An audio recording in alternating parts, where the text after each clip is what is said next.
Vivid new scenes in the attempt to save Michael Jackson's life. Jurors today in the manslaughter trial of Jackson's personal physician, Dr. Conrad Murray, listened to a recording of the star's security guard pleading with emergency personnel for help. But perhaps even more startling was what went on in that room right before the call was made. Here's ABC's Jim Avila in Los Angeles for our series Crime and Punishment. Heart-wrenching stories from the bodyguard and cook who worked for Michael Jackson. First-hand accounts of the failure to save his life and how Prince came to watch. Please raise your right hand. Her name is Kai Chase, cook and gentle-spirited nutritionist who's in the kitchen on the day Michael Jackson died. She's preparing a spinach Cobb salad with organic turkey breast for her boss and 3 children. When just after noon, the normal peace in the house is broken by a screaming Conrad Murray. His energy was very nervous and frantic, and he was shouting. What did he shout? Get help, get security, get Prince. I dropped what I was doing and I ran to go get Prince. I said, hurry, Dr. Murray needs you. There may be something wrong with your father. So Prince follows Dr. Murray up the stairs to Michael Jackson's private quarters, and the chef goes back to the kitchen. Now, if you're wondering why, in an emergency involving her boss, the cook would send a 12-year-old boy to help, so was the defense on cross-examination. You saw Dr. Murray frantic, eyes wide, yelling. Did you think that a 12-year-old child was going to be able to assist this doctor with a problem with Michael? I did what I was told. And I did what I was told, and I went to get Prince. And she, like Dr. Murray, did not call 911. Who did?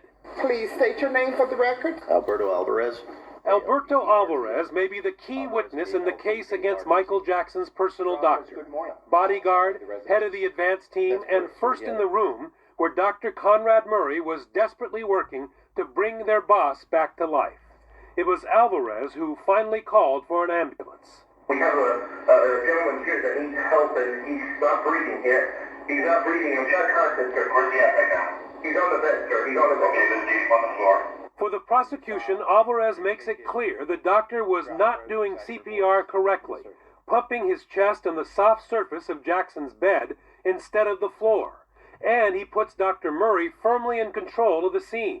The doctor's the only one here. Okay, so the doctor see what happened? Doctor, did you see what happened, sir? He's pumping the chest, but he's not responding to anything, sir. Please. Alvarez started his day as normal at his post outside the rented Jackson mansion, in the guard trailer on the front driveway. He's called by Jackson's personal assistant and told to go through the front door of the main house, up the staircase to Jackson's private suite, where he finds a dying Michael. He was laying on his back with his hands extended out. I observed that his eyes were slightly open or open, and his mouth was open. Dr. Murray asked Alvarez to help, pumping Michael's chest, while Dr. Murray, veteran medical professional, does something he has never done before. He was giving mouth-to-mouth, sir. I recall that after a couple or a few breaths that he breathed into Mr. Jackson, he came up and he said, this is the first time I do mouth-to-mouth, but I have to. He's my friend. It was Dr. Murray who tells Alvarez to call for an ambulance, but he's distracted by a scream. Prince is back, and this time his sister Paris is with him. They were right behind me, and Paris screamed out, "Daddy!" Dr. Conrad Murray said, "Don't let them see their dad like this." So Alvarez rushes them out of the room and is about to call 911 when there's another delay.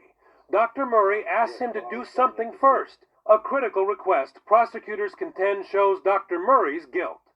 He reached over and grabbed a handful of vials, and then he reached out to me and said, "Here, put these in a bag." Then Alvarez says Dr. Murray points to the IV bag and asks that it too be put away in the doctor's blue medical bag.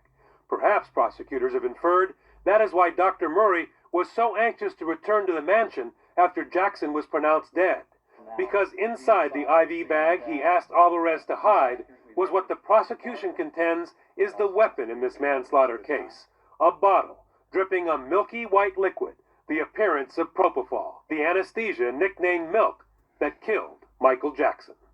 For Nightline, Jim Avila, ABC News, Los Angeles.